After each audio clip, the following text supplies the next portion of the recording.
ఇప్పుడు గౌరవ మాజీ పార్లమెంట్ సభ్యులు రాజశేఖర రెడ్డి గారికి అత్యంత సన్నిహితంగా వారితోటి పనిచేసినటువంటి పెద్దలు ఉండవల్లి అరుణ్ కుమార్ గారిని మాట్లాడవలసిందిగా కోరుతున్నాం. హైట్ ప్రాబ్లం లేదు సార్. అందరికీ నమస్కారం. రాజశేఖర రెడ్డి గారి గురించి నేను చెప్పడం మొదలెడితే అన్ని కథలు మీరు అందరూ వినేసి ఉంటారు. రాజశేఖర రెడ్డి గారి గురించి నిత్యం మననం చేసుకునేటువంటి వ్యక్తుల్లో నేను ఒకడిని. ఎందుకంటే చాలామందికి దొరకని అవకాశం రాజశేఖర రెడ్డి గారితో అత్యంత సన్నిహితంగా మెలిగేటువంటి అవకాశం నాకు దొరికింది. అంటే రామచంద్రరావు గారు దొరికించారు. డాక్టర్ కేవీపీ రామచంద్రరావు గారు ప్రధానంగా రాజశేఖర రెడ్డి గారు ఎక్కడికి వెళ్ళినా, ఏ మీటింగ్లో వెళ్ళినా పక్కన నేను ఉండేలా ఈయన చూసేవారు. 1983లో ఆయన మొట్టమొదటిసారి పిసిసి ప్రెసిడెంట్ అయినప్పటి నుంచి 2009 సెప్టెంబర్ 2 నాడు ఆయన మరణించే వరకు దాదాపుగా ఆయనతోటే కలిసి ప్రయాణం చేయటంలో రామచంద్రరావు గారు ఎంత థిక్గా ఉన్నారో సుమారుగా అంత దగ్గరగా నన్ను కూడా అక్కడ పెట్టారు. నిజంగా చెప్తున్నా, ఆయన చనిపోయే వరకు నాకు తెలియదు ఇంత గొప్ప వ్యక్తితో నేను కలిసి తిరుగుతున్నానని. ఎందుకంటే ముఖ్యమంత్రులు అవుతుంటారు, ప్రధానమంత్రులు అవుతుంటారు, ఎంపీలు అవుతారు, ఎమ్మెల్యేలు అవుతారు, స్నేహంగా ఉన్నవాళ్ళు చాలామంది ఉంటారు. కానీ రాజశేఖర రెడ్డి గారు నేనంటే అభిమానించేటువంటి ఒక నాయకుడని అనుకున్నాను. కానీ ఆయన చనిపోయిన తర్వాత తెలిసింది నాకు, ఈయన మామూలు మనిషి కాదు. ఇప్పటి వరకు మన రాష్ట్రంలో ఎవరికి దొక్కని ఒక గౌరవం మీరు మర్చిపోయి ఉంటారు. హైదరాబాదులో వినాయక నిమజ్జనం అని జరుగుతుంది. అది యావత్ భారతదేశంలో ఒక పెద్ద ఈవెంట్. హైదరాబాద్లో జరిగినట్టుగా సౌత్ ఇండియాలో ఎక్కడ జరగదు. నార్త్లో కూడా ఎక్కడైనా మహారాష్ట్రలో 1-2 చోట్ల జరుగుతుందేమో. రాజశేఖర రెడ్డి గారు చనిపోయిన 3వ రోజునే ఆ వినాయక నిమజ్జనం సరిగ్గా సెక్రటేరియట్ ఎదురుకుండా హుస్సేన్ సాగర్లో జరుగుతుంది. ఆ రోజు మొత్తం అన్ని ఆఫీసులు మూసేస్తారు, స్కూల్స్ మూసేస్తారు. పోలీసులకైతే ఆవేళ ఉన్నంత పని సంవత్సరంలో ఎప్పుడూ ఉండదు. చాలా అసలు ఊరంతా డ్రామా, డప్పులు, డ్యాన్సులు భయంకరంగా ఉంటుంది. ఏంటి అసలు ప్రతివాడు వాళ్ళ ఇంట్లోంచి వినాయకుడిని తీసుకొచ్చి కలపవలసిందే అనేటువంటి ఒక యుద్ధం జరుగుతున్నట్టుగా ఉంటుంది. అది నేను చాలాసార్లు చూశాను హైదరాబాద్లో. అదొక ఎంజాయ్మెంటు, ఇంత బ్రహ్మాండమైనటువంటి మూమెంట్ అని. ఆ రోజు బాజా భజంత్రీలు లేవు, బాణసంచాలు లేవు. పిన్ డ్రాప్ సైలెన్స్లో నిమజ్జనానికి తీసుకొచ్చినటువంటి ప్రతి బండి మీద వినాయక విగ్రహం 40 అడుగులు 50 అడుగులు ఉన్న ఖైరతాబాద్ విగ్రహం నుంచి ఎవరో అప్పలకొండ అన్నవాడు తన ఇంట్లో పెట్టుకున్న చిన్న విగ్రహం వరకు అన్ని విగ్రహాలతోటి రాజశేఖర రెడ్డి గారి చనిపోయిన ఆ ఫోటో పెట్టుకుని వచ్చారు. బహుశా ఈ గౌరవం ఎవరికి దక్కదు. ఎందుకంటే అది ఎవరో పెట్టించి ఫోటోలు పంచిపెట్టింది కాదు. పేపర్లో పడ్డవి కట్ చేసుకుని అక్కడ అంటించుకుని తీసుకొచ్చి ఒక మనిషిని దేవుడి దగ్గర అలా పెట్టుకుని ఆయన చనిపోయినటువంటి ఈ సందర్భంలో మనం ఆయనకి నివాళులు అర్పిస్తూ ప్రతి సంవత్సరం జరిపే వినాయక చవితిలా కాకుండా ఈసారి వినాయక చవితిని రాజశేఖర రెడ్డికి ఇద్దాం అని ప్రజల్లో వాళ్ళంతటా వాళ్ళకి రావటం, ఇది ఒక పార్టీ పిలుపు కాదు, లేకపోతే ఆర్గనైజర్స్ పిలుపు కాదు. ఇది బహుశా ఎక్కడా జరుగుండదు. ఆ సంఘటన చూడగానే అనుకున్నాను నేను, రాజశేఖర రెడ్డి అన్నవాడు ఒక మనిషిగా కాదు, దేవుళ్ళో కలిసిపోయాడు. దేవుళ్ళో కలిసిపోవటం అంటే మనం అందరినీ అనుకుంటాం చనిపోయిన వాళ్ళంతా దేవుళ్ళో కలిసిపోతారని. రాజశేఖర రెడ్డి గారి మరణ వార్త విని చనిపోయారని పేపర్లో చూసి ఇది నిజమా, పరిచయం లేని ఒక మనిషి చచ్చిపోతే ఎలా చనిపోతారు, గుండె ఆగి చచ్చిపోయింది, ఆవిడెవరో చచ్చిపోయింది అని పేపర్లో చూస్తుంటే, ఒకటి మా ఊరికి దగ్గరలో ఒక లేడీ చచ్చిపోయినటువంటిది పేపర్లో చూశాను. చూసి ఆ ఇంటికి వెళ్ళాను. ఇంటికి వెళ్ళి వాళ్ళ ఆయన్ని అడిగాను, ఏమండి ఎలాగ ఏంటి అసలు మీ ఆవిడకి ఏంటని. అంటే ఆవిడకి ఏదో కొంత ప్రాబ్లం ఉందండి, కానీ రాజశేఖర రెడ్డి గారు చనిపోయిన తర్వాత ఆవిడ భరించలేకపోయింది.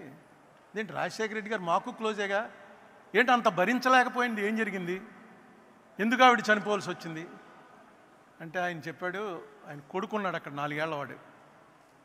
ఈ కుర్రవాడికి హార్ట్ తేడా వచ్చిందండి. మేము ఎఫర్ట్ చేయలేము, మేము తీసుకెళ్ళి అతనికి ఆపరేషన్ చేయడానికి.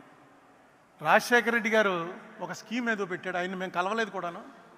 పిల్లలకి ఎవరికైనా సరే ఈ తేడా వస్తే ఆ ఆపరేషన్కి అయ్యే ఖర్చు, అప్పటికి ఇంకా ఆరోగ్యశ్రీ రాలే, ఆ పిల్లవాడికి సంవత్సరం వయసు ఎంతో, ఆ అయ్యే ఖర్చు అంతా కూడా ప్రభుత్వం భరిస్తుందని డిక్లేర్ చేశారు. ఇది ఊహించలేదు మేము. చచ్చిపోయాడు అనుకున్నాం, ఎప్పుడు చచ్చిపోతాడో తెలియదని డాక్టర్లు చెప్పారు. గుండెలో తేడా ఉంది, ఎప్పుడు చచ్చిపోతాడో తెలీదు, ఆపరేషన్కి 4-5 లక్షలు ఖర్చు అవుతుంది, మీరు పెట్టుకోలేరు, అలా ఉన్నంతకాలం ఈ మందులు వాడుతూ ఉండండి అని చెప్పారు. కానీ ఇదేదో భగవంతుడే ఇచ్చాడు మాకు అనుకుని వాడిని ఆపరేషన్ చేయించాం, వాడు బతికాడు, శుభ్రంగా ఉన్నాడండి. ఈ రాజశేఖర రెడ్డి గారు చచ్చిపోయిన తర్వాత టీవీలో వస్తుంది, అమ్మా అన్నా నమస్తే, అమ్మా నమస్తే, బాబు నమస్తే అని రాజశేఖర రెడ్డి గారిది ఆ పాత క్లిప్పింగ్ ఏదో తీసి టీవీలో చూపిస్తున్నారు.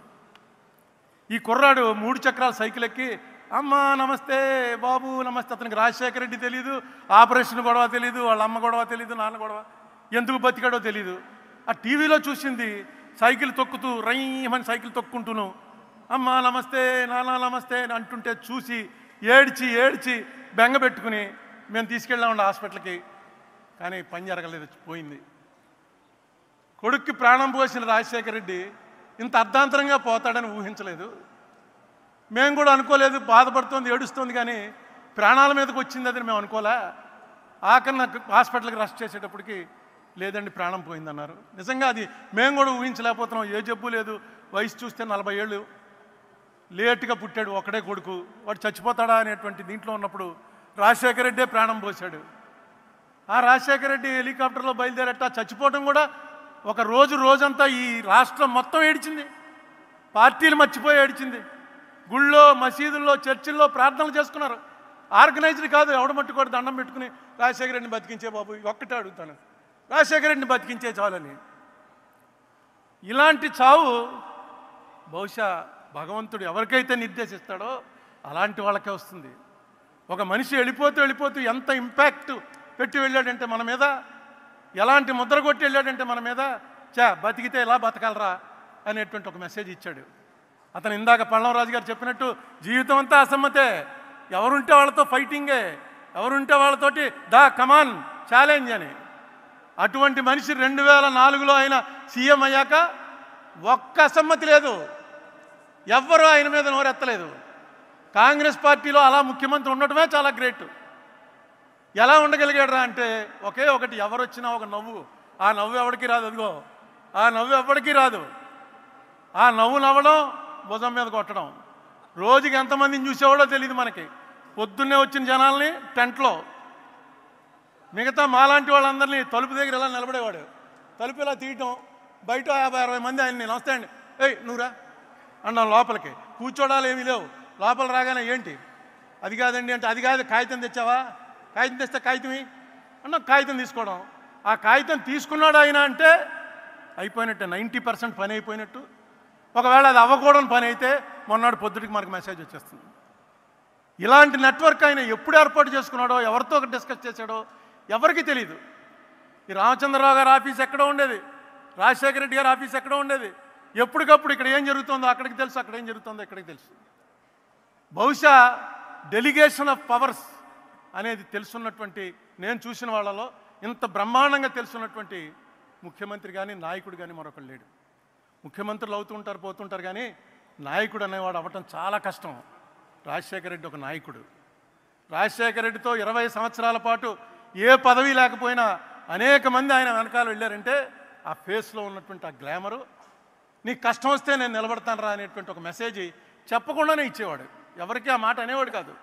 ఆయన దగ్గరికి వెళ్తే ఆయనతో 2 నిమిషాలు మాట్లాడాక డెఫినెట్గా ఈయన మన కష్టం వస్తే నిలబడతాడు, ఈయనే మన లీడరు, ఈయనకి కన్సూప్ మేరలో ఈయన ఏమి అవ్వడన్నా ఎప్పటికోకప్పటికి ఈయన డెఫినెట్గా ఏదో అవుతాడు, మనల్ని కాపాడతాడు అనేటువంటి ఒక నమ్మకం కలిగించాడు రాజశేఖర రెడ్డి గారు. ఈవేళ ఆయన 75వ మళ్ళా 100వ జయంతి కూడా చాలా గ్రాండ్గా జరుగుతుంది. అప్పటికి నేను ఉన్నాను. ఈవేళ 100వ జయంతి అనుకుని కూడా వస్తున్నాను. ఇంకా ఎందుకంటే ఈ మనిషి జ్ఞాపకాలు నిలిచిపోయే జ్ఞాపకాలు, మరిచిపోయే జ్ఞాపకాలు కాదు. ఈ మనిషిని మీరు ఇష్టపడుతున్నది ఆయన మీకేదో సాయం చేశాడని కాదు, ఇలాంటి వాడు ఒకడు ఉండాలిరా అని. సాయం అక్కర్లేదు మనకి, ఆ మనిషి మొహం ఒకసారి తలుచుకుంటే ఒక్కసారి తెలియకుండా ఆనందం కలుగుతుంది. ఇదే పరిస్థితుల్లో రాజశేఖర రెడ్డి ఉంటే ఏం జరుగునరా అనుకుంటే ఖచ్చితంగా మంచే జరుగుతుంది.